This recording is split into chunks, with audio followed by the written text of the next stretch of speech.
तो गांव में छोटी पंचायतें हुआ करती थी, देहाती पंचायतें, उनमें इनके बाबा थे इस गांव के मुखिया, और वो जाते थे पंच पंचायतों में, तो ये उंगली पकड़ करके, बाबाओं को आंखों से कम दिखता था, तो वे उंगली पकड़ करके उन पंचायतों में जाते और बड़े ध्यान से सुनते थे, और वहां ध्यान से पंचायतों में जाने से ही उनको राजनीतिक सोच पैदा हुई।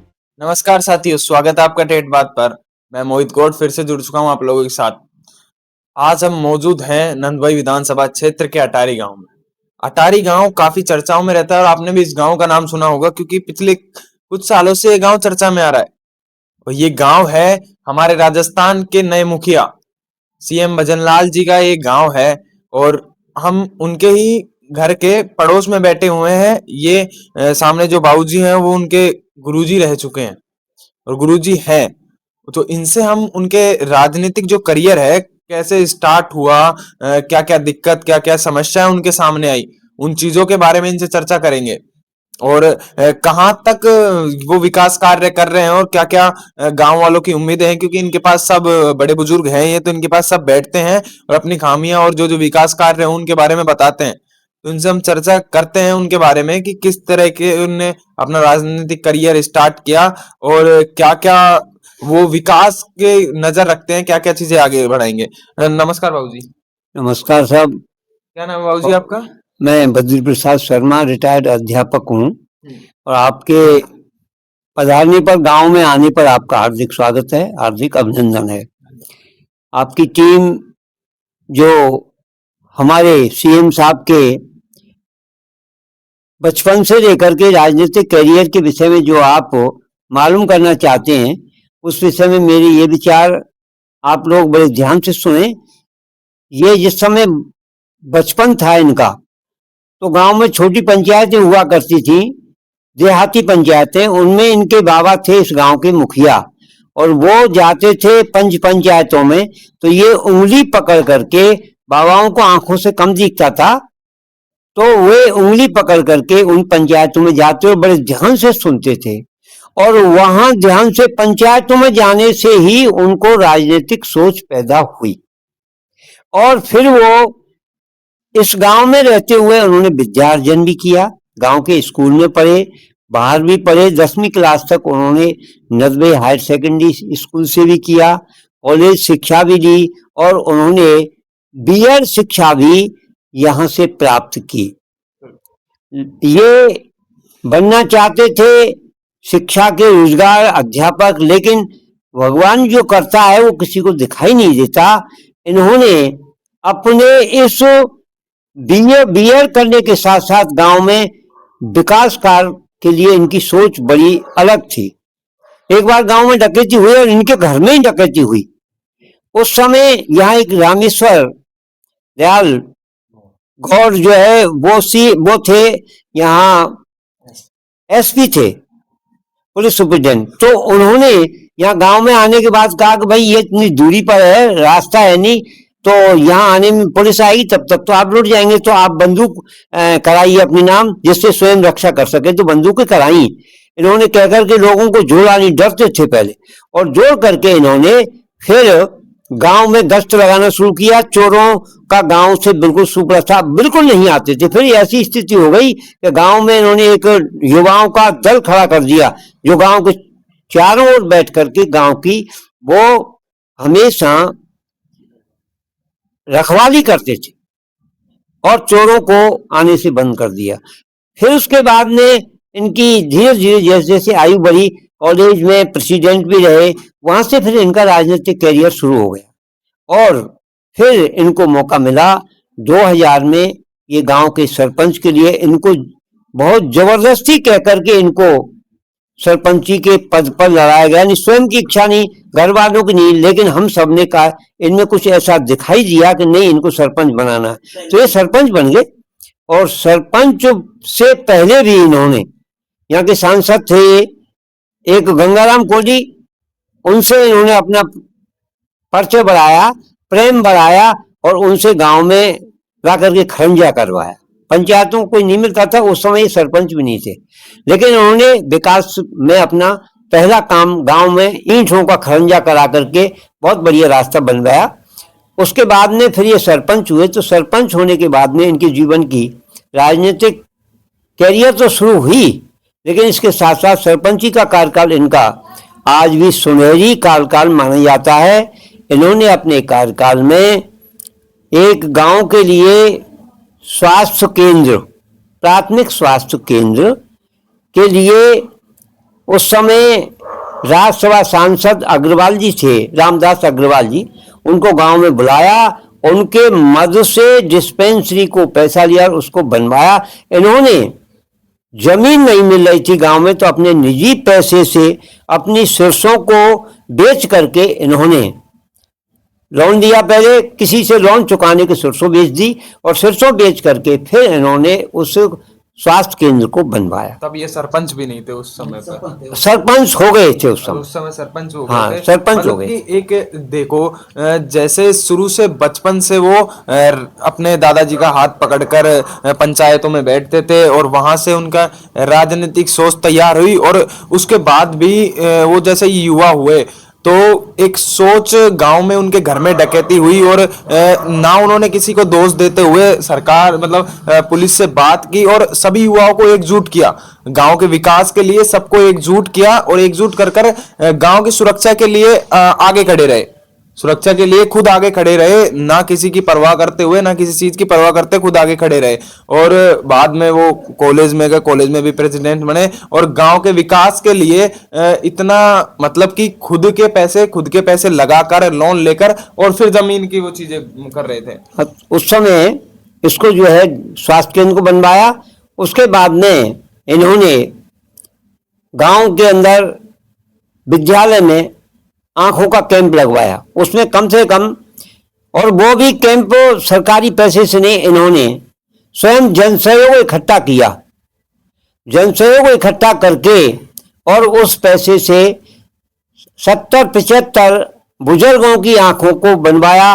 स्वयं ने उस कैंप में रह करके उनके खाने पीने की व्यवस्था तो गांव वालों ने की थी, लेकिन उनके बिस्तरों की व्यवस्था, दवाइयों की व्यवस्था और उनको नहलाना, उनकी सेवा करना, ये पूरी जिम्मेदारी इन्होंने निभाई। गांव वाले इनके साथ रहे, लेकिन पूरी जिम्मेदारी के साथ में इन्होंने, आज भी जो बुजुर्ग इस समय जिंदा हैं कुछ, जिनकी आंखें ठीक काम कर रही थी, वो कहते हैं कि भैया भजनलाल जी ने हमको तो ये आंख बनवाई थी। तो इनके इस तरह के कार्यों से बहुत आशा की उम्मीद जगी हुई थी, और उसी से ये सरपंच होने के बाद में फिर इनकी पत्नी यहाँ पंचायत समिति सदस्य डायरेक्टर के रूप में ये चुनाव हुआ, उसमें ये जीती, और गीता देवी ये चुनाव जीती, और चुनाव जीतने के बाद में फिर ये पार्टी में जिला अध्यक्ष बने, और जिला अध्यक्ष बनने के बाद में इनका एक इस तरह का पूरे क्षेत्र के लिए संदेश था कि धार्मिक भावना इतनी बढ़ गई थी इनकी कि हर बार जाना, गिरिराज जी की परिक्रमा लगाना, हर महीने में 1 परिक्रमा 2 परिक्रमा लगाना, और श्रीनाथ जी पर हर गुरु पूर्णिमा को भंडारा लगाना। गांव के युवा ऐसे तैयार कर दिए टीम में कि वो टीम पूरी जाती थी, और जल पिलाने का काम, उनको भंडारे में नाश्ता कराने का काम, ये पूरा जुम्मा ये उठाते, और ये पैसे की इनके पास में तंगी रहती थी, ये भी सत्य है, लेकिन जनसहयोग जिससे कहते वो जनसहयोग के द्वारा सारे भंडारे पूरे होते। और उसी समय जिस समय ये जिलाध्यक्ष थे बीजेपी के, उस समय इन्होंने एक इतनी बड़ी सप्ताह का भागवत कथा का आयोजन किया गांव में कि वो पूरे क्षेत्र में आज भी एक किंवदंती के रूप में जाना जाता है। इतनी बड़ी सप्ताह, इतने गांव के चारों तरफ भंडारा इतना बड़ा हुआ प्रसादी का, और वो सारा जन सहयोग से हुआ, उसमें कोई किसी भी, उन्होंने जन सहयोग को लोगों ने ये कह दिया कि नाम मत बोलो, जो भी दे जा रहे हैं वो तो तुम इसमें दान पत्र में डाल जाओ। तो बहुत बड़ा भंडारा हुआ, और फिर ये गांव से हम जाते थे इनके पास समस्या लेके, तो कहते थे कि अपनी समस्याओं का कुछ स्वयं भी निदान किया करो, तुम तुम्हारी खेती का काम कर रहे हो, मुझे भी मेरी खेती है, राजनीति, उसका भी काम करने दो। तो हम कभी कभी उससे खिन्न हो जाते थे, निराश होते थे कि भाई आशा उम्मीद तो आपसे ही है। तो वो कहते थे कि आप लोग तो मुझे कहो, मैं आपकी सेवा करने को तैयार हूं। तो उन्होंने विद्यालय में आवश्यकता महसूस की जा रही थी और कमरों का अभाव था, तो हम उनके पास प्रिंसिपल को लेकर पहुंचे भी नहीं, इनको कमरों की आवश्यकता है, बच्चों को बैठने के लिए भी कम जगह है, पुराने कमरे जीर्ण हो चुके हैं। तो उन्होंने कहा कि मुझसे क्या चाहते हो मैं इनको बनवाऊं? तो बोला आप रिटायर्ड अध्यापक हैं, आप जितने भी कर्मचारी हैं गांव के, चाहे रिटायर हों चाहे वो कार्यरत हों, सबसे आप 11,000 रुपया लो और हॉल बरामदे सहित तैयार कराओ। मैंने आप क्या दे रहे हो? तो उन्होंने निकाल करके तुरंत 31,000 रुपया या 51,000 रुपया, ठीक से याद नहीं है, इन्होंने तुरंत दिए कि ये लो, मुझसे लो पहले आप। और उसी से शुरुआत हुई और 3 हॉल बरामदे सहित बना करके हम लोगों ने कोरोना काल में जगह जगह जयपुर तक गए हम लोग और वहां से चंदा लाए, और चंदा ला करके जब ये उद्घाटन करने आए अपने गांव में स्वयं, तो इन्होंने स्वाफा भी नहीं पहना। देखिए जी मैं गांव में क्या स्वाफा पहनूंगा? तो मुकुट की बात करते हो, मैंने मेरे गांव में बड़े बूढ़ों को बांधो स्वाफा, मैं क्या बांधूंगा? और हम सबकी पीठ थपथपाई कि आपने कोरोना काल की परवाह नहीं की। मैं तो ये कह रहा था कहीं ऐसे नहीं हो ये बड़े बूढ़े उसमें आ जाएं चपेट में, लेकिन आप सबने, टीम ने, आपकी टीम बहुत बड़ी टीम है, इसने बहुत अच्छा काम किया है। तो इस तरह की इनकी भावना आज भी उसी सोच के साथ में राजस्थान के मुख्यमंत्री हैं और उसी सोच के साथ में आज राजस्थान को आगे बढ़ा रहे हैं और राजस्थान को एक ऐसा राज्य बनाना चाहते हैं जिसकी पहचान हिंदुस्तान भर में हो कि राजस्थान का एक मुख्यमंत्री उसको ऊंचाइयों पर ले जा रहा है। बहुत बहुत धन्यवाद, बहुत बहुत आपके आगमन का स्वागत। मतलब ये सब बातें सुनने के बाद एक अंदाजा लगाया जा सकता है कि उनका मतलब जनता को जागरूक करने का और एक संगठन बनाने के ये पूरे कार्यरत हैं, क्योंकि हर चीज में वो जनता को ये भी सिखाना चाहते हैं कि खुद भी कोई काम करो, कि अपने आप को गठन करके ज्यादा नेता इन पे निर्भर ना होकर खुद भी अपना एक संगठन बनाकर चीजों को सोल्व किया जा सकता है। बाकी उनका सपोर्ट तो आपके पास हमेशा रहता ही था और उन्होंने भी इतने मेहनत की है, इतना सफलता प्राप्त करके आज सीएम बने और राजस्थान को भी ऊपर उठाते जा रहे हैं इन चीजों के ऊपर। और आपको इनके 2 साल के कार्यकाल पर आपका क्या नजरिया है? मतलब किस तरीके से सीएम बनने के बाद जो जो कार्य कर रहे हैं उन पर आपकी राय? 2 साल का कार्यकाल इनका बहुत ही संतोषजनक महसूस कर रहा हूं मैं, क्योंकि ये सभी वर्ग को साध के चल रहे हैं, पूरे राजस्थान को अपना एक परिवार मान के काम कर रहे हैं, किसी के साथ में कहीं ऐसा नहीं है। अब वो सबसे पहले हम एक चीज को देखते हैं कि युवाओं के अंदर एक भावना जागृत हुई है। बेरोजगारी जो सता रही थी, उस बेरोजगारी पर इन्होंने ऐसा एक दाव खेला है कि जितने भी ये लोग भ्रष्टाचार में लिप्त होकर के जो थानेदार बने, चाहे लिपिक बने, चाहे किसी भी नौकरी में गए, आज उनका पर्दा फाश हो रहा है, उन लोगों की कड़ी खुल रही है और भ्रष्टाचार के तो ये धुरंधर जब से इन्होंने ये राजनीति में पैर रखा, भ्रष्टाचार के सख्त खिलाफ रहे और आज भी युवाओं के लिए ये जो कर रहे हैं नौकरियों के लिए, कि इनको कम से कम युवाओं को अपना हक मिले, जिसने मेहनत की है वो जरूर आना चाहिए।